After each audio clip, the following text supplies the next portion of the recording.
Kami akan menjelaskan tentang kajian jaringan transportasi sebagai penopang pengembangan potensi wilayah.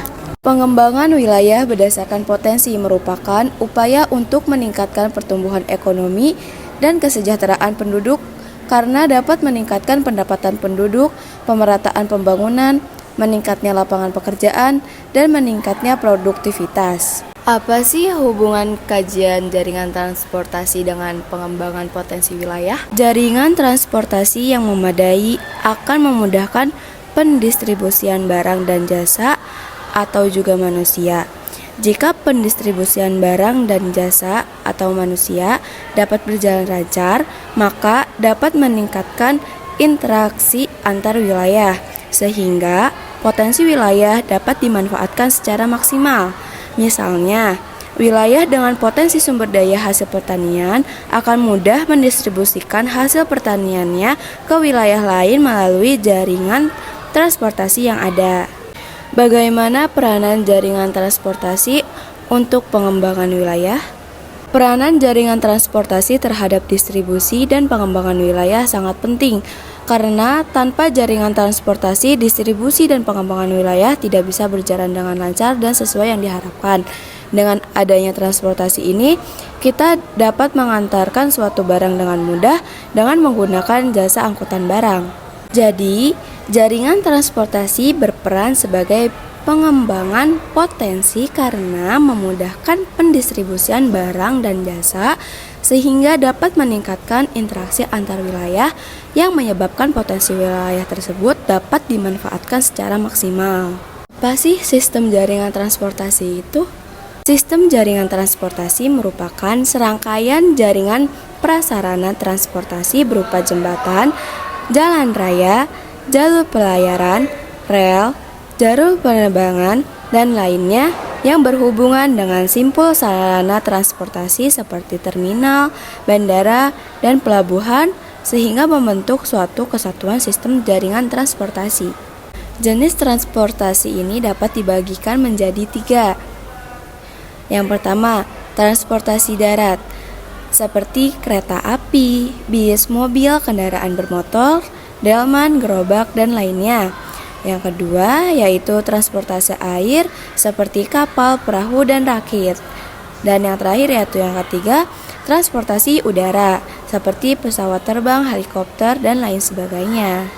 Hingga tahun 2005 dengan luas wilayah sebesar 8.800,83 km persegi, Provinsi Banten telah terlayani oleh ketersediaan jaringan jalan atau status jalan nasional provinsi dan kabupaten atau kota sepanjang 4.015,85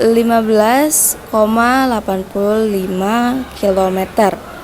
Secara umum, rata-rata rasio panjang jalan terhadap luas wilayah Provinsi Banten mencapai 0,6.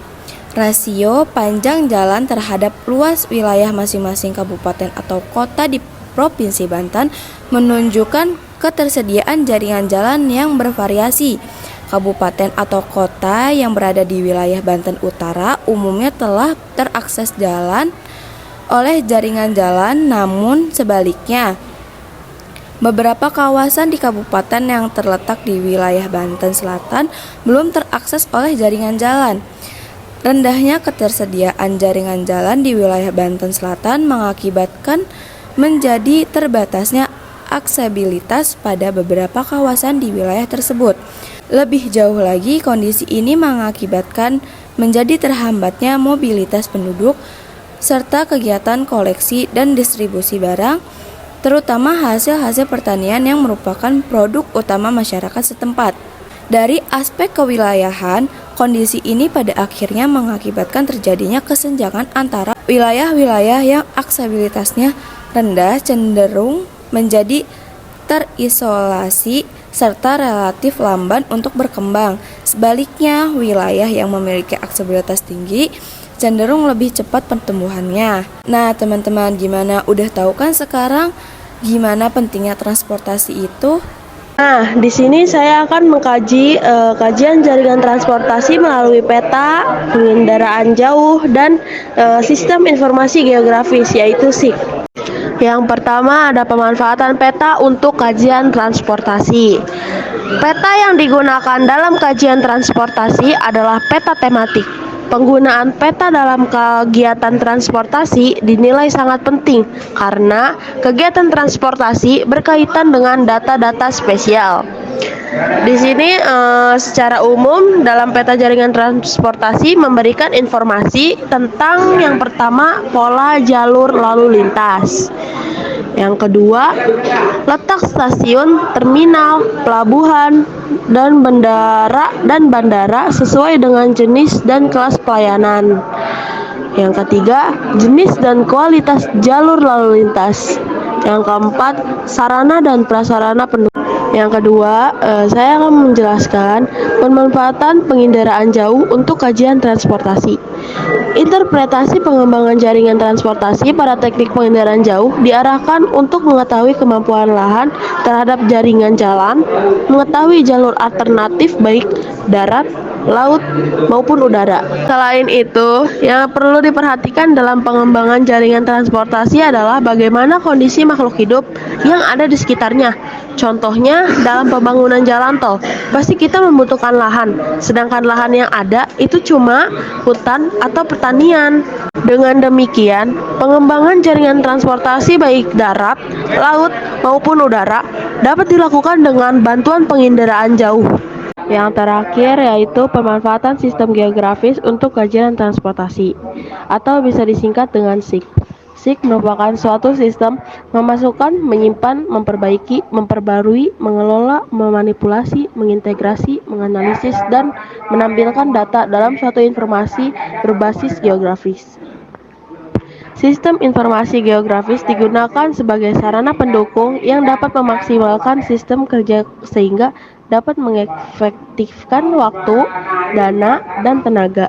Informasi yang ditampilkan dalam SIG disebut dengan peta digital yang dapat diedit, dimanipulasi, dianalisis, dan dicetak sebagai peta termasuk jaringan transportasi. SIG dapat menganalisis jaringan transportasi berdasarkan unsur-unsur geografis tertentu. Misalnya, dalam pembangunan permukiman, jarak yang diperbolehkan dari sungai adalah 30 meter. SIG dapat melakukan analisis melalui fungsi buffer. SIG dapat dimanfaatkan untuk menentukan suatu lokasi yang ideal. Suatu pembangunan membutuhkan keputusan yang akurat dan cepat. Misalnya, kita dapat mengetahui lokasi distribusi barang, memantau aktivitasnya, dan mengoptimalkan sumber daya secara optimal. Cukup sekian penjelasan dari kami, kurang lebihnya mohon maaf. Wassalamualaikum warahmatullahi wabarakatuh.